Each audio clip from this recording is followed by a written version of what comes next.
Hello everyone, welcome to Momma Jo's Kitchen. Hey, listen, today's video, I'm going to have two of them today. My grandkids are coming and I have them all this week, so it's going to be really busy. So I'm going to try to squeeze in a video here and there where I can. My little dog back here, Tuck's trying to get my attention. What you need, Tuck? Huh? Mommy's doing a video. All right. I just had him out, so I don't know what he wants, but he wants Mommy's attention. Back to what I was saying. I'm going to try to get a video out before my grandsons get here, and then I have a cooking video. Today's going to be, this video is going to be more of a tutorial, experiment kind of video. And I'll tell you why. I guess it was last week, or it might even been the week before that, I had made a video where we made fish tacos for my husband. And he actually wanted coleslaw, or cabbage on his fish tacos. Well, I had all this cabbage left over, and I could have made coleslaw out of it. But usually I take a whole head of cabbage, and I usually shred that down and make coleslaw.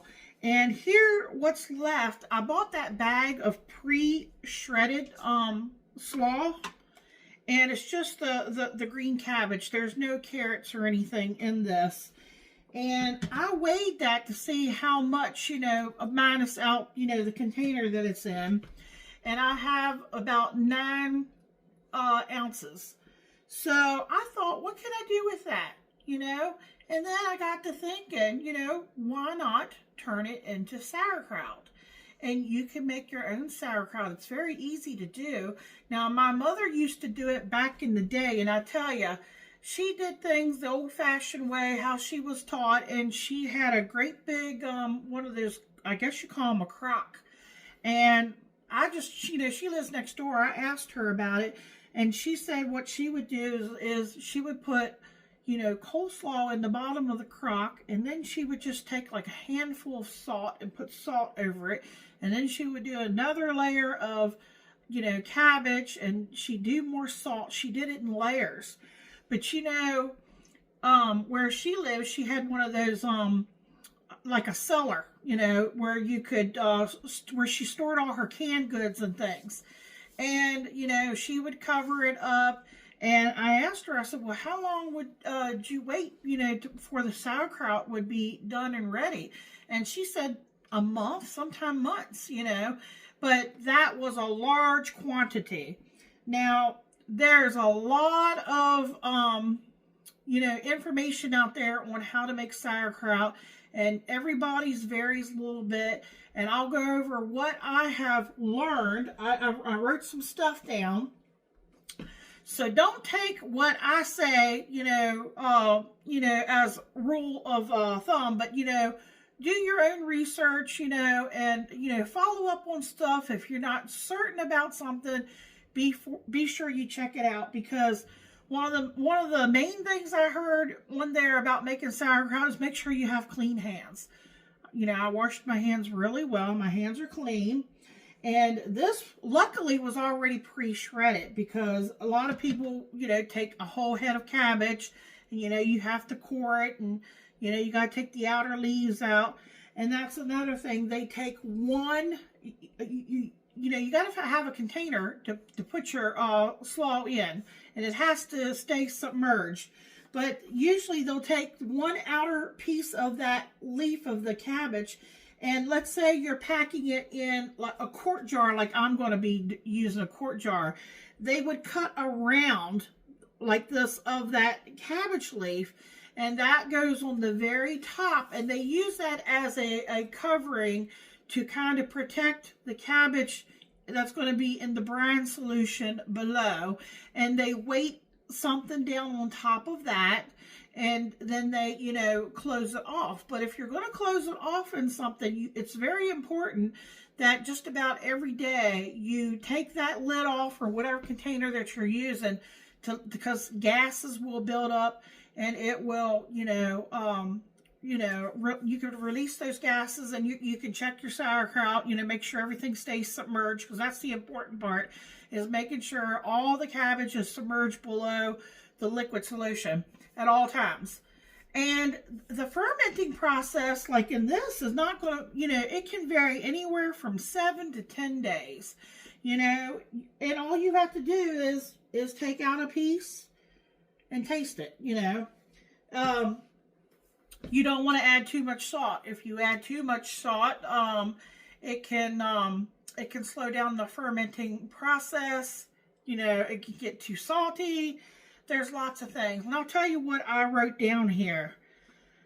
Let's see here. Got tiny writing here, so bear with me. Okay. All right, it says, pack your quart jar down with cabbage as tightly as you can. Use the other cabbage leaf round, or use a glass weight or a small something to keep the cabbage totally submerged under the brine. And it says 1 week to 10 days. Use a plastic lid to close and let set out. Okay, open lid and release the gas buildup, then reclose every other day. Check it daily. Okay, all right.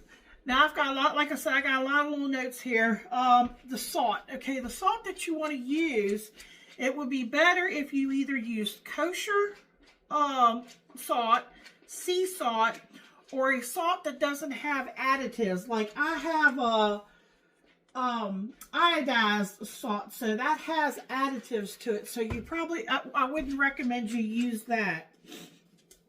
And your water, preferably don't use water that is has fluoride or chlorine in it, you know, like tap water probably does.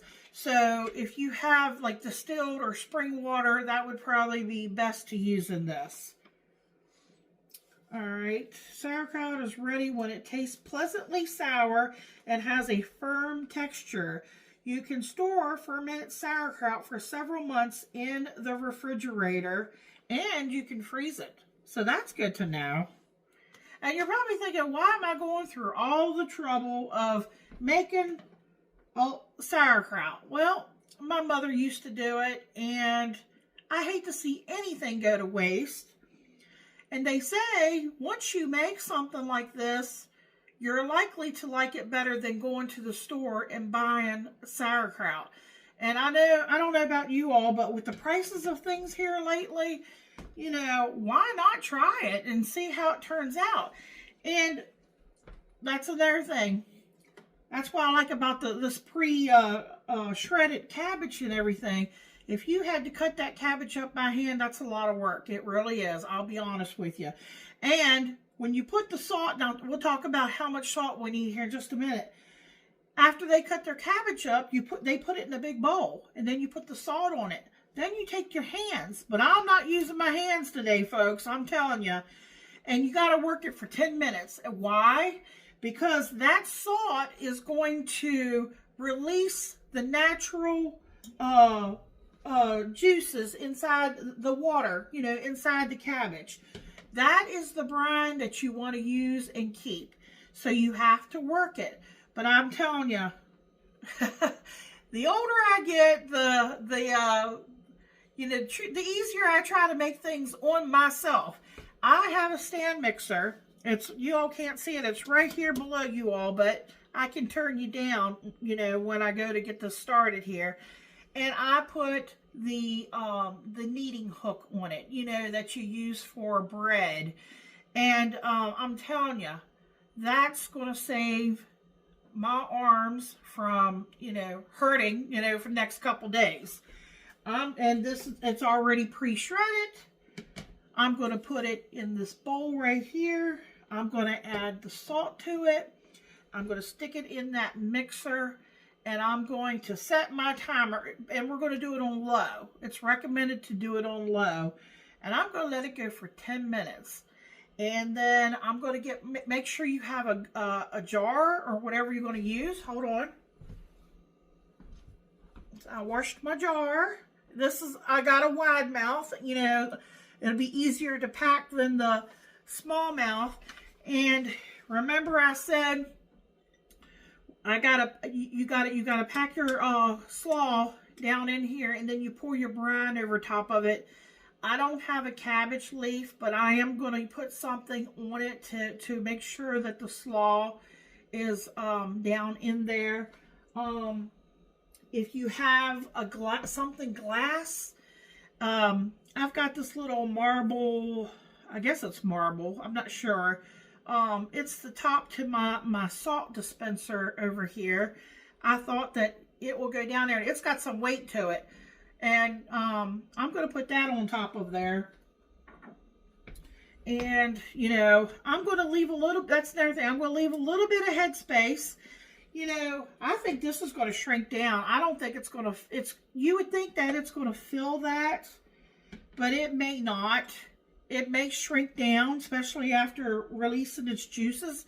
Then again, it might surprise me. Like I said, this is my first time doing this myself. So this is kind of an experiment and a tutorial thing at the same time.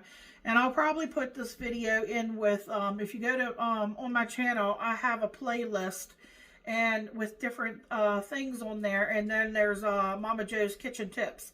So, you know, if I can pack that coleslaw, if I can pack that cabbage down there really well, and hopefully I get enough brine solution to cover, because if not, I'm going to have to add water and add some salt, you know, more, because we got to make sure we got this all covered. And I'll bring you guys back for that. I know that was a lot, but I wanted to make sure I covered anything, and I hope I haven't forgotten anything. And if I did, you know, I will try to. Oh, here's one thing. It's very important. Yet when you're making sauerkraut, I know, like I said, my mom would store it in the, it was like under the house part. It was like a cellar, like I said. It always stayed nice and cool in there. So maybe that's another reason it took longer to ferment. You know, it wasn't hot.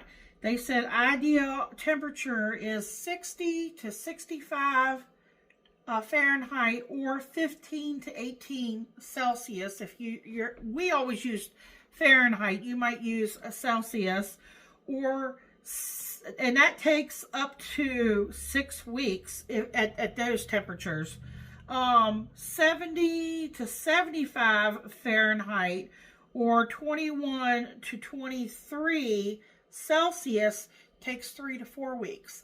So I'm thinking, you know, your house, you know, is a little bit warmer.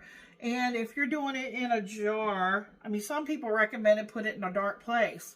You know, I'm probably just going to have mine sitting over here, maybe around where this freezer is, where there's not, you know, very much light. And just going to sit out. My house stays cool because I live in an old farmhouse. It stays cool in here, so I'll probably just set mine over there and keep an eye on it. And every day, I'll just make sure, you know, that my slaw, you know, is fully covered, you know, fully submerged. I'll take the lid off, you know, and then put the lid, you know, back on. That way it releases the gases. And you should be able to watch it change color. It's going to change color and texture on you.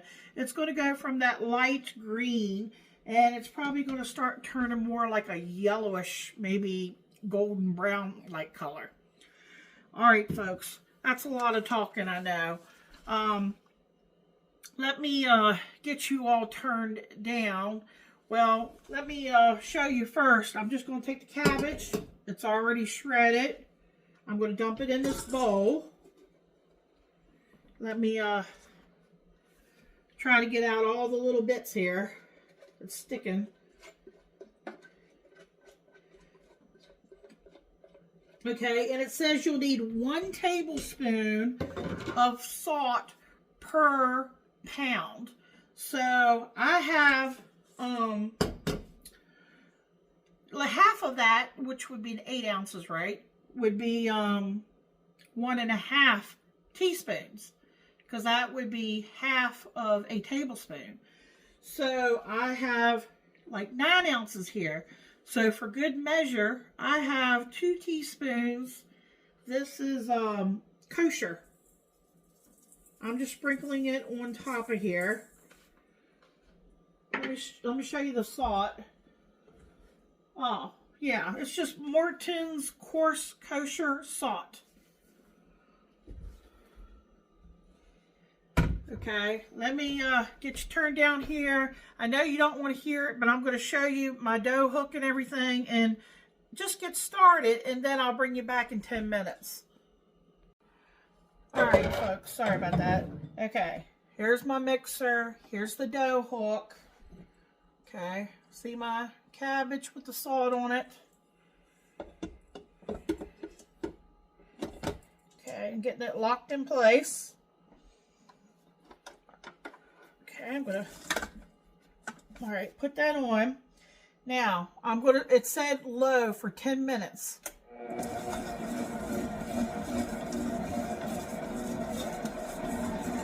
think I got it on a 2. All right, I'm going to set my timer for 10 minutes, and I'm going to bring you back and show you what it looks like. All right, folks, I brought you back to tell you something.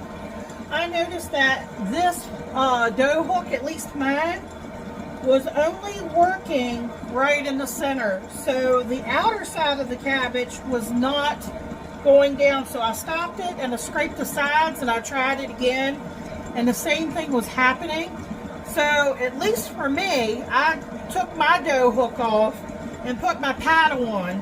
And now everything is getting mixed like it should be. And I don't have to scrape down the sides. So this, like I said, is a learning experience.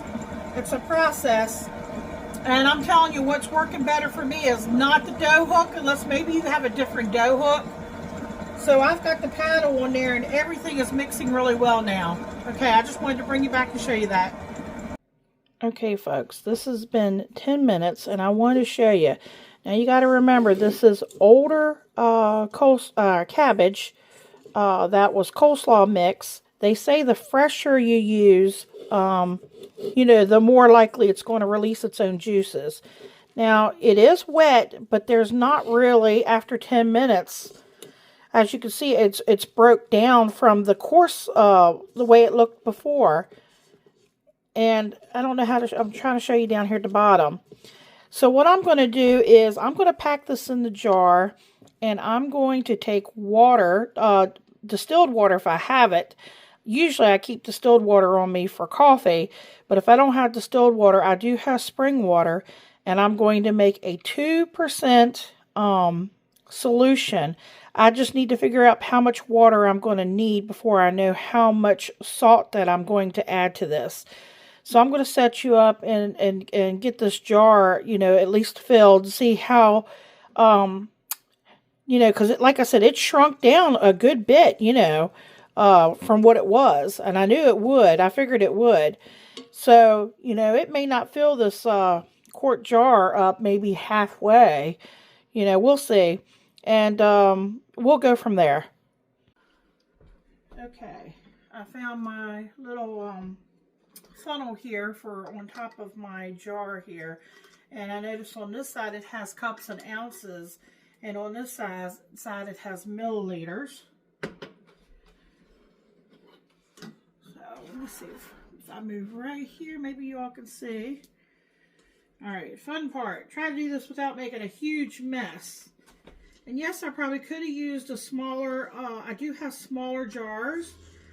But like I said, you know, this will give me an idea. I'll know for future reference if I need to use maybe a smaller jar, or, you know, because if this turns out really good and we really like it, I'll definitely know how much at least half of a pound fills in a jar.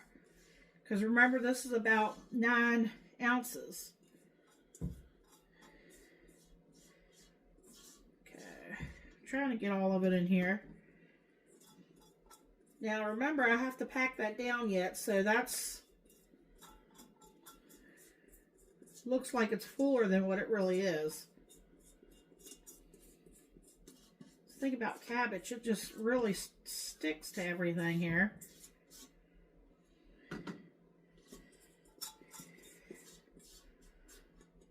Yeah, I'm surprised it didn't make much of a brine solution, but it did say, you know, if you use, it's best to use fresh.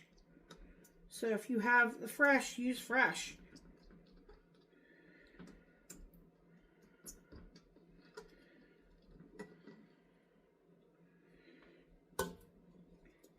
Okay, and then we just, remember I said it might be half of the jar?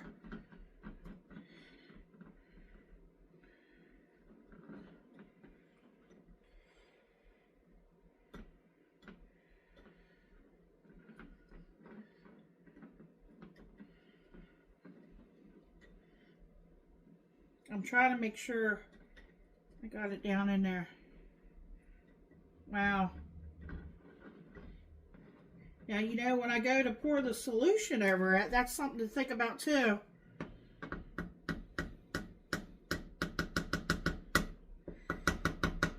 Is, you know, you'll have some, you know, some air bubbles and things. Like I said, this is an experiment. We're just checking it out. So just imagine if this is half of a pound.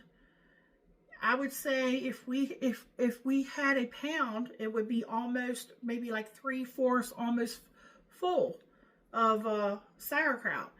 And it looks like I'm at the 400 milliliter.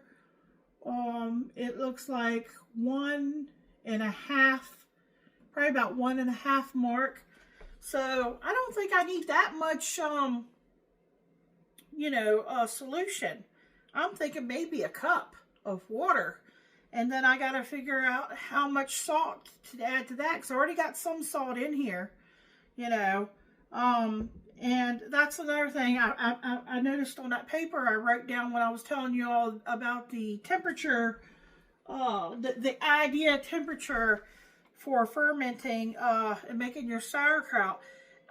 If it's above 80, you run the risk of it becoming soft and spoiled. So just keep that in mind. So let me get off here for a second. Get a cup of water, and let's see if I have any distilled. Do I have distilled? I have spring water. So, and figure out how much salt, 2%.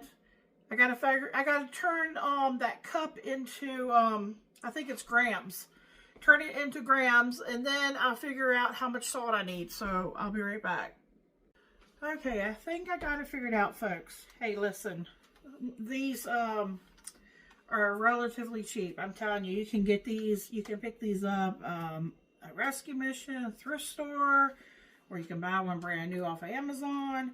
My daughter gave me this, and it does, let me see, it goes from milliliters to fluid ounces, grams, pounds, and this thing is wonderful. You know, you turn it on, and you figure out what mode you want it on. Then whatever you're using to measure with, you put on top.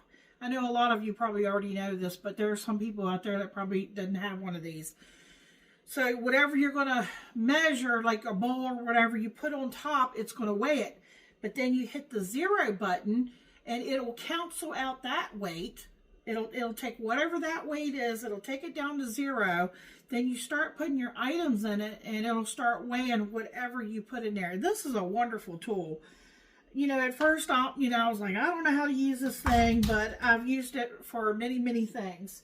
So what I did is I figured I'm going to need maybe a cup of water. I might need more, but at least I'm going to start off with a cup. So I put my heavy glass measure on there. I canceled out the weight of it. Then I put in 8 ounces of water. And then that told me I had, in grams, 229 for 8 ounces of water. So then it says you multiply that. So I did it on my calculator. 0.02. So it comes out to be 4.58. Well, then I put my little, cleared that out, put my little glass bowl on there, and took that weight back down to 0, and I started adding the salt. Well, it doesn't go from 4 point something, it goes from 4 to 5. So it said 4.58, so I aired to go up to 5, you know. And that is about 1 teaspoon of kosher salt is what I'm using. You can use pickling salt. I don't think I mentioned that earlier. So I'm going to stir this together really well. Now remember, I already had some salt in there. And like I said, this is a trial thing, you know. Now that I know how easy it is to make my own sauerkraut, what I may do is next time I'm at the store, you know, I might buy a head of cabbage. You know, because usually the only time I really buy a head of cabbage is when I make coleslaw for Michael. And I usually make coleslaw more or less during the summertime, not so much when it's cold. Okay, it took a little bit to dissolve that. I think you all can see me here. All right.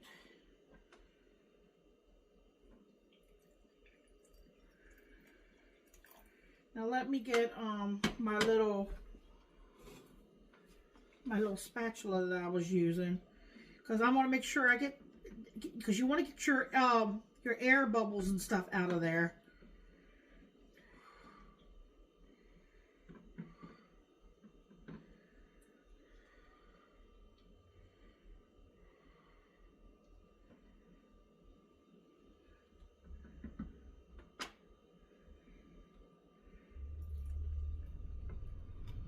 I'm going to go ahead and use it all because I want to make sure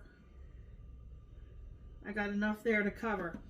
Now let me tell you what else. Remember I said I was going to use this little weight here thing because, you know, I thought about using this, but this won't fit down in there.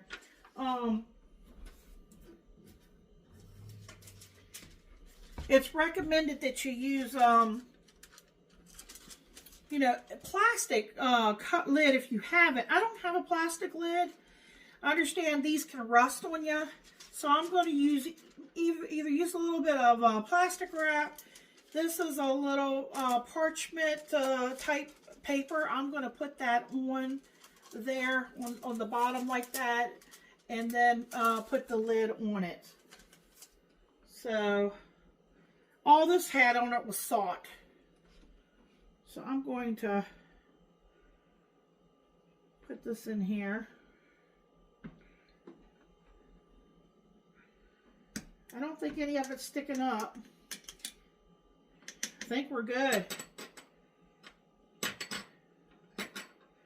Let me find my band. It's over here. I washed it. So I'm just going to put it on just like so. See if I can get this on here.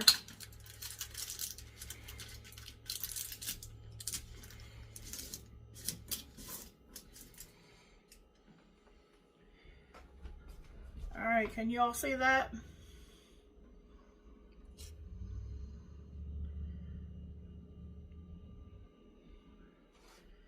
I'm going to set it right over here. Okay, I'm going to write down today's date, and starting tomorrow, I'm going to take off the, you know, the band and the lid just to let some air get in there. Make sure the sauerkraut is all below that water line, and just keep an eye on it like that. And maybe after 7 days, I might pull a piece out, or 10 days. Might wait till 10 days and pull a piece out. I'll bring you all back and let you know what we think of this process to see if it's really worth it or not. It might be wonderful. I know one thing.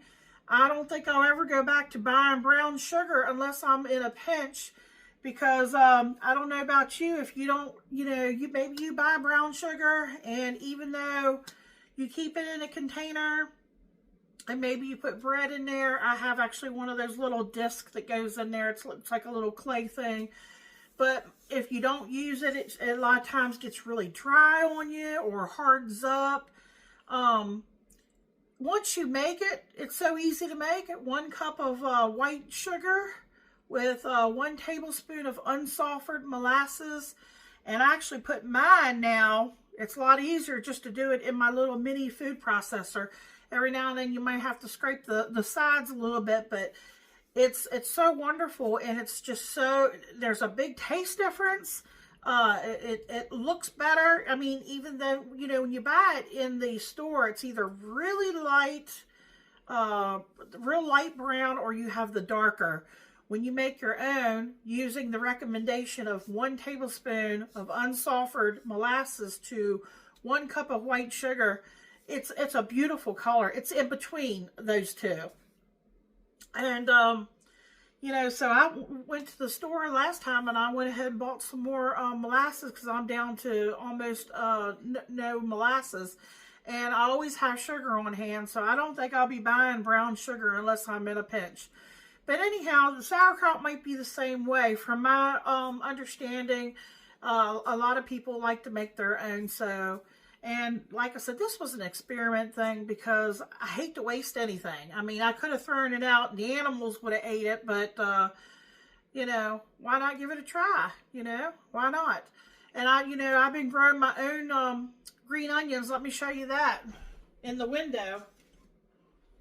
I did have them in my jar. See how they grow? And I had them in a glass and just kept water on them and kept clipping them, as I needed them. We got a kitten. That's why they kind of look a little messed up. I got to put this one back in the ground here. Knocked over my plant box last night. I was not happy about that. But, of course, when you can't catch them in the process of doing it, to get on them. So, but I know that's what happened, because this was in my... good thing it was in my sink, so I had a mess to clean this morning. But I like to be able to grow things if I can, save money where I can. And I hope you all like stuff like this. If you like to see more stuff like this, please let me know.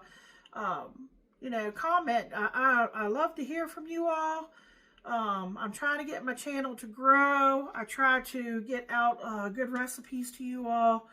And for me to be able to keep giving you all this content, and I'm working hard here to, go somewhere with this channel. I appreciate every little bit. If you like, you comment, you share, you subscribe. Every little bit helps. And if you want to, not miss any new content, if you're subscribed and you click on that little bell button and hit all. Anytime I upload a video, it'll notify you. At least it should. Okay, everybody. I will be back and let you know, in a week or so, how the sauerkraut is coming along, and we'll go from there. I hope everybody has a wonderful day. Thanks for watching.